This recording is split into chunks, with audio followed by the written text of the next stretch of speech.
Hey guys, welcome back to our workshop where we're going to continue on to part 2 of our Hatfield SGL single shot shotgun modification. So grab your gear and let's get ready for our next woodland adventure.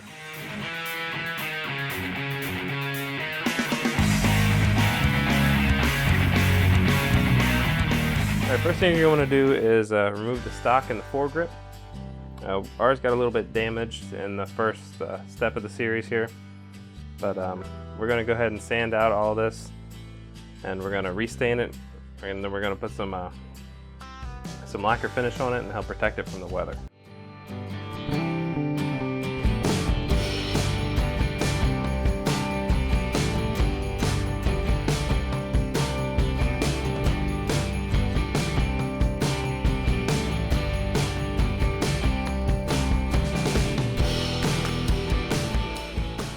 We got our two pieces pretty much sanded down.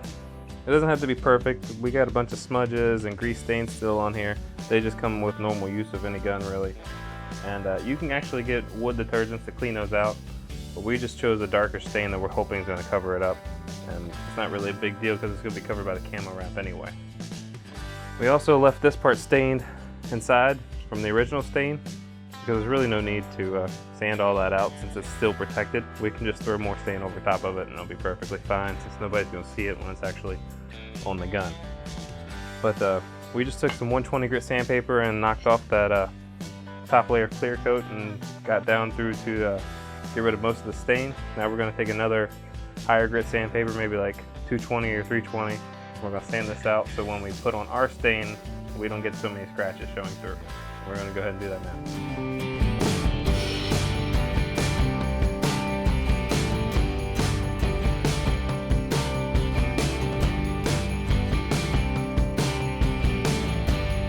After that, next we're going to go ahead and stain these. And what we want to do is we want to suspend them.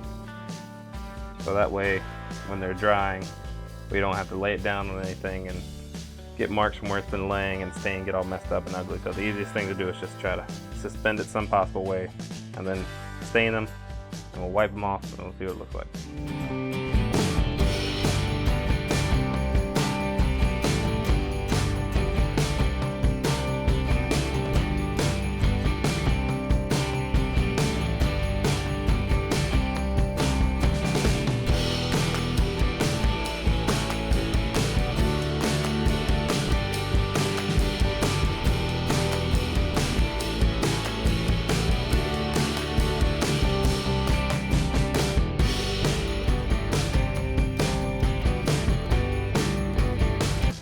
Alright, now that we've got our first layer of stain applied, we're going to let it dry for about 4 to 6 hours.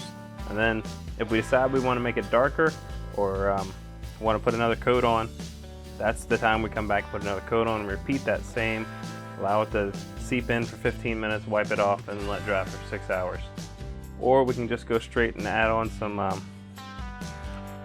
it is. Just add on some polyurethane, some clear gloss polyurethane, and that'll really help seal it in and protect the wood really well. Okay, now that we got our stain applied and we let it dry overnight, what we're going to do is come back in with some clear gloss polyurethane, and we're going to apply it over top of the stain, and that's what's going to seal in that wood and give it that nice protective finish. We're going to let that dry for a couple hours. We'll come back and check on it then.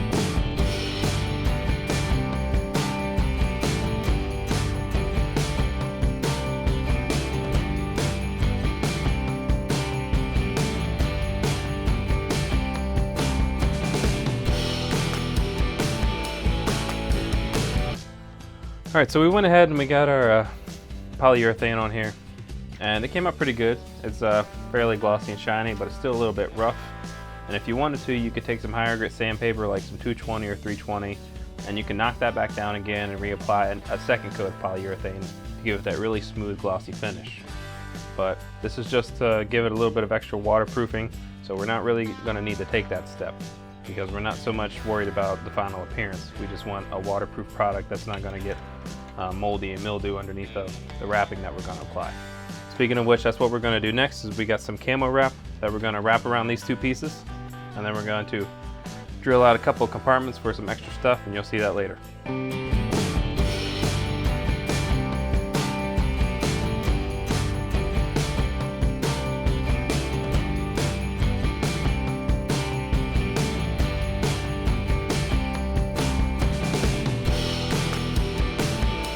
So we got our camo wrap applied, and when you start wrapping it around there, it's going to be kind of tight to get back on, but that's okay.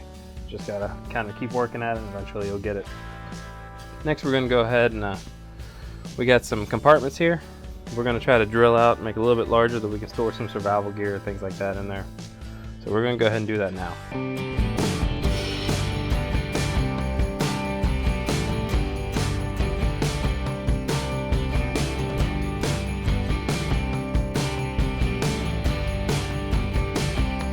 We went ahead and we drew a couple extra holes out here in the stock.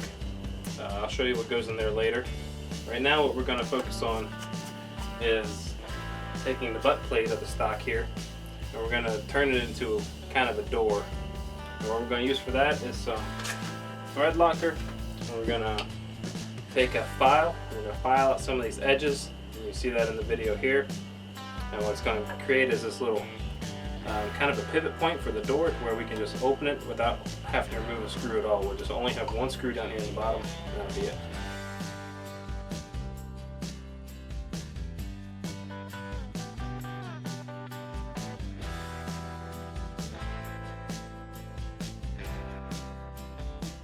You want to screw it fairly tight, but you don't want to hulk it. You don't want to make it so it doesn't move, but we're going to tighten it all the way, as tight as we can get it, and then we're going to back off just half a turn. And that'll allow us to get up under here with these channels I made with the file, and we can lift this end that doesn't have the screw up, and it creates a little door, just like that. And it doesn't seem like it would hold, but when you put it back in, you got this nice tight snap. It's really secure and it's not going anywhere. So the shotgun thus far is pretty much complete. We got it reprofiled so it folds flat. Still folds flat even with the camo wrap. We got the camo wrap on it. We got it stained and lacquered, keep it nice and protected. And we got our little compartment door that we made. And now we're going to show you what we chose to put in our compartment. So there's our compartment here. You'll see the two notches are for getting your fingers under, and you'll see this notch here. That's for leaving access to this compartment here, so it doesn't block it off the door. Now in the first compartment, we got fire striker. That was just the old hole where the drill was. Recording. Damn. Alright, in the second compartment,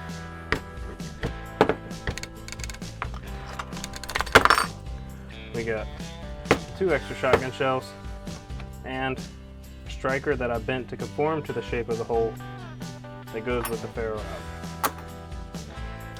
And finally, for the last one, we just got an old Aleve pill bottle that we filled with a good little supply of fishing gear for an emergency, in case hunting is not working out so well. And that's pretty much it.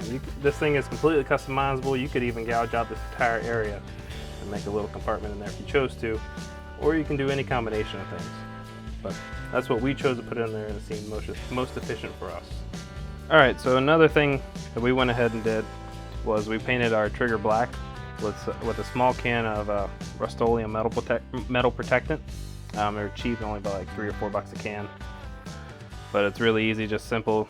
You don't really need to do it, but it just makes the gun look a little bit more uniform and nicer.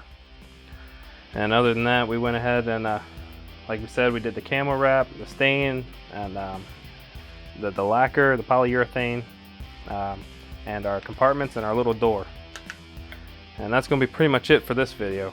We got one more video coming up where we're going to try to apply a sight and see what the accuracy of this thing is with the barrel cut down.